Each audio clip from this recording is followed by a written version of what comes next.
हरिओम। जय श्री कृष्णा। एक बार फिर से कर्मकांड बाय आनंद पाठक में आप सभी का मैं स्वागत करता हूं।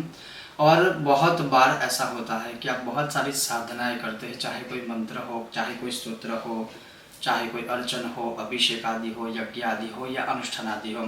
और बहुत लोगों को ये प्रश्न भी बार बार होता है और हमें बहुत बार पूछते भी हैं कि मतलब हमने ये अनुष्ठान किया, ये किया या वो नहीं किया है, तो हमें मतलब अनुष्ठान में सिद्धि मिली नहीं मिली है कैसे पता चलेगा, या बहुत सारे अनुष्ठान करने के बावजूद भी हमारे कार्य सिद्ध नहीं होते हैं, या हमें जो हमारा लक्ष्य जिसके लिए हमने अनुष्ठान किया था तो वो क्यों नहीं होता है, उसके पीछे का रीज़न क्या है। हम आधे रास्ते तक जाते हैं, फिर वहाँ से रास्ता मोड़ देते हैं, छोड़ देते हैं या वापस आ जाते हैं।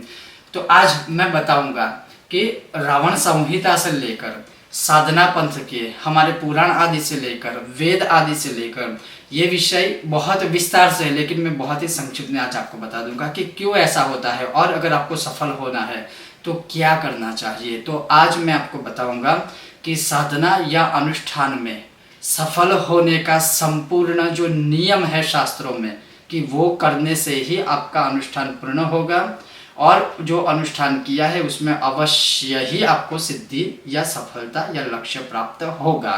तो चलिए शुरू करते हैं। लेकिन वीडियो पसंद आए तो लाइक कीजिएगा, शेयर कीजिएगा, चैनल पर नए हो तो सब्सक्राइब करके घंटी का आइकॉन अवश्य दबाइएगा। तो जैसे 5 अंग है, 2 प्रकार से बताए हुए हैं। एक सबसे पहला नियम है जप, उसके पश्चात उसका नियम है जो जप किए है उसका दशांश यज्ञ, उसके पश्चात है दशांश यज्ञ का दशांश तर्पण, उसके पश्चात है दशांश तर्पण का दशांश मार्जन और दशांश मार्जन का दशांश भोजन। ये एक भाग हमारे ऋषि मुनियों और हमारे देवताओं ने बताया है। अब दूसरा भी एक प्रकार है जिसमें लिखा हुआ है कि जप, होम, तर्पण, अभिषेक और ब्रह्म भोजन। अर्थात वहाँ एक भाग में बहुत लोगों ने बोला है, ऋषि मुनि आदि ने या साधना के पंथ में, कि मार्जन की जगह पर आप अभिषेक आदि भी इसमें प्रयोग कर सकते हो। कहने का तात्पर्य है जो भी देवी या देवता की साधना की है उन पर अभिषेक मार्जन की जगह हम।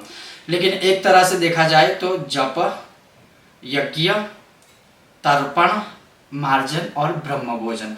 अब मैं उसका एक श्रेष्ठ उत्तम आपको उदाहरण देता हूँ। जैसे मान लीजिए किसी ने 1 लाख मंत्र का, गणपति के मूल मंत्र का अनुष्ठान किया है। ये एक उदाहरण है। आप किसी भी देवी या देवताओं का करते हो तो यही पद्धति होती है। जैसे 1 लाख मंत्र आपने किया है, ओम गं गणपतये नमः, तो उसका जो दशांश यज्ञ होगा वो हो जाएगा 10,000 मंत्र का।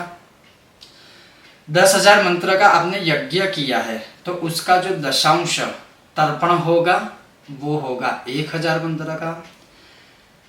आपने 1,000 मंत्र से तर्पण किया है तो उसका दशांश मार्जन होगा 100 मंत्रों का। और अगर आपने 100 मंत्र जाप किए हैं, मार्जन किए हैं, तो उसका दशांश भोजन होगा 10 ब्राह्मणों का।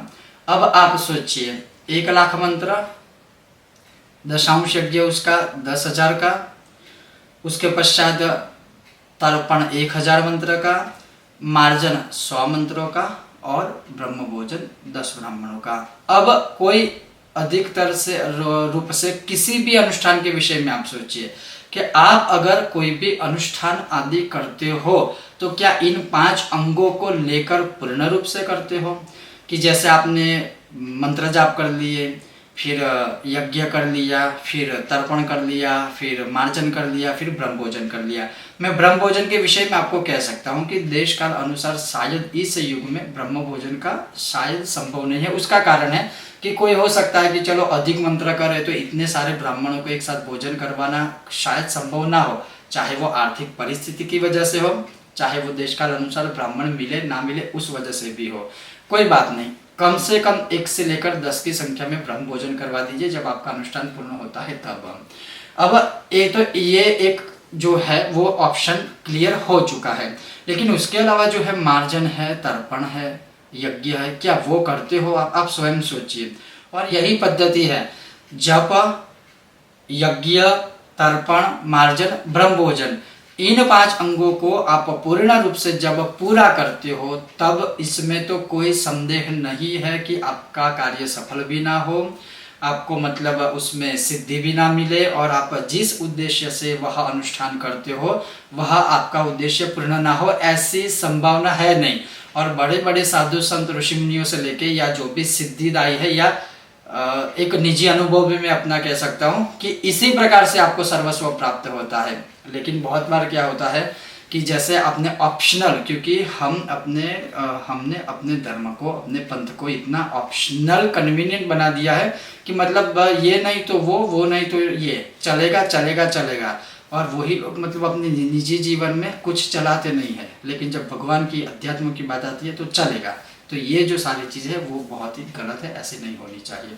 साधना पथ पर चलना है, सिद्धि प्राप्त करनी है, सफल होना है। और सिद्धि सफलता ये मतलब कोई एक वे में नहीं होता है कि चलो आप पैसा प्राप्त कर लो, धन संपत्ति सिर्फ प्राप्त कर लो, या मतलब कहीं एक राजा की तरह शासन करो। ये सारी चीज़ें गौण है, सिद्धियों के सामने ये सारी चीज़ें बहुत गौण है। लेकिन आपको आपके लक्ष्य तक पहुंचना है, आपको अपनी कामना को सफल करना है, तो इसी पंथ पर चलिए, इसी प्रकार से साधना आदि अनुष्ठान कीजिए। हाँ, एक ऑप्शन जो शास्त्रों ने दिया है कि आप अगर दशांश यज्ञ करने में समर्थ नहीं है तो जो मंत्र जाप किए है उसके दशांश आप उतने ही मंत्र जाप कर लीजिए, लेकिन उसके बाद तर्पण, मार्जन, ब्रह्म भोजन ये तो क्वेश्चन मार्क है, ये तो कोई नहीं करवाता है, ना ही कोई करता है सामान्य रूप से। और उसका कारण भी क्या है, क्योंकि ये ज्ञान किसी को है नहीं। और जब हम जैसे लोग देते हैं तो अभी मैंने रिसेंटली बहुत सारी कमेंटें पढ़ी कि गुरुजी संक्षिप्त ही, छोटा ही, सरल उपाय बता दीजिए, हमको इजी लगता है। मतलब सब इजी ही चाहिए, किसी को मेहनत नहीं करनी है, किसी को और तरीके से मतलब पूर्ण रूप से कुछ करना नहीं है, सबको रेडीमेड खाने की थाली चाहिए, लेकिन वो जो बनाता है उसे पता चलता है कैसे बनती है। और वो चीज़ अध्यात्म में ही क्यों सबको चाहिए, बाकी भी बहुत सारे विषय है उसमें तो ये सोच नहीं है सबकी, तो अध्यात्म में सिर्फ ऐसा क्यों है कि नहीं हमें सब कुछ सरल चाहिए। किसी और वर्ग का आप देखिए, 3-3, 4-4 साल के बच्चों को बचपन से ही उस वर्ग का जो धार्मिक ग्रंथ है वो थमा दिया जाता है हाथों में, और जब तक वो बड़े होते हैं ना तो पूर्ण रूप से मतलब कट्टर अपने पथ पर चलते हैं सब। मतलब उनके जो धार्मिक ग्रंथ होते हैं उनको मुखपाठ होते हैं। हमारे किसी एक बच्चे को भी आप बताइए कि जिनके माता पिता ने उनको हाथों में भगवत गीता दी हो, जिनके माता पिता ने रामायण दिया हो, जिनके माता पिता ने जो भी इष्ट देवता है उनका कोई ग्रंथ या श्लोक आदि सिखाया हो, सोचिएगा ये सारी चीज़ों को। लेकिन फिर भी मेरा जो मूल विषय है वो यही है कि अगर आपको सफलता प्राप्त करनी है, साधना की ओर बढ़ना है, पूर्ण रूप से उसमें सफलता अगर आपको चाहिए, तो मंत्र जाप जो आपने किए हैं या करते हैं उनका दशांश यज्ञ, दशांश तर्पण, दशांश मार्जन, दशांश ब्रह्म भोजन, ये 5 अंग मुख्य रूप से है जो करने से अवश्य ही सफलता सिद्धि प्राप्त होती है। और ये सारे ग्रंथों का मैंने आपको प्रमाण भी दिया है।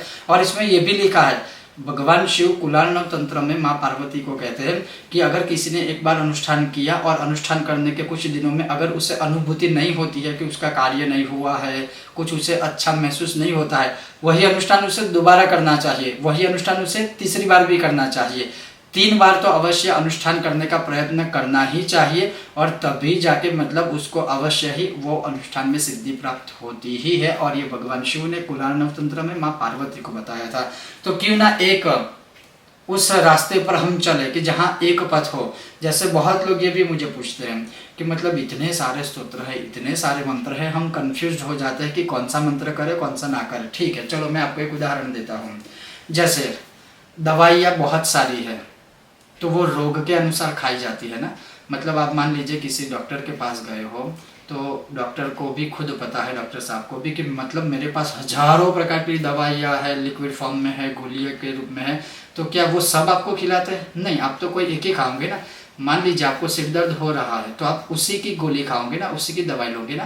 तो एग्जैक्टली वही है, आपके जो इष्ट देवता है उस पर आंखें बंद करके, पूर्ण भरोसा करके उनके मंत्र जाप, उनके स्तोत्र आदि, उनका तर्पण, उनका मार्जन आदि कीजिए।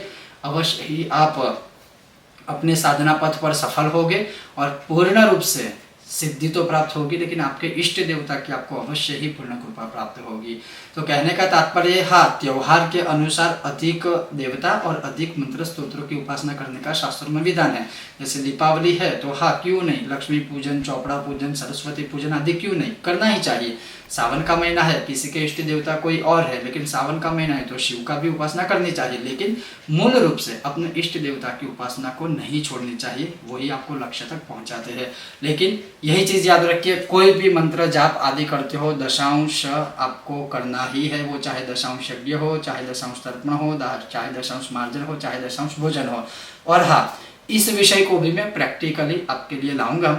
हमारे बहुत सारे यजमानों के निरंतर अनुष्ठान चलते रहते हैं, उसमें से कोई अनुष्ठान हम हमारे यजमान की परमिशन लेकर आपके लिए वो लाइव हम रखेंगे कि कैसे हम मार्जन करते हैं, कैसे हम तर्पण करते हैं, कैसे हम दशांश यज्ञ करते हैं और किस देवी देवता या ग्रह के हम मंत्र जाप करते हैं, ये भी हम प्रयत्न करेंगे। ओम गणेश, जय श्री।